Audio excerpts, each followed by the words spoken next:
रसूल सल्लल्लाहु अलैहि वसल्लम के चचा हजरत सैयदना अमीर हमजा रज़ियल्लाहु ताला अन्हु की शहादत के 3 दिन के बाद, कै दिन के बाद, जोर से बोलिए, कै दिन के बाद, 3 दिन के बाद अल्लाह के रसूल ने खाना पकवाया।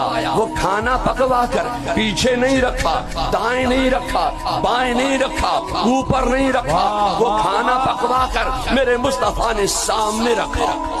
सुभान अल्लाह। और वो खाना सामने रखकर उस पर फातिहा दी। आज का जो बंदी वहाबी कादियानी मौदूदी नेचरी चकरालवी अहले हदीस अहले कुरान ये गुस्ताख फिरके आज कहते हैं ये खाना पकवा कर तुम सामने रखकर फातिहा क्यों देते हो, तो साफ कह देना खाना पकवा कर सामने रखकर हम फातिहा इसलिए देते हैं कि तबर्रुक सामने रखकर फातिहा देना मेरे मुस्तफा की सुन्नत है, सुन्नत है।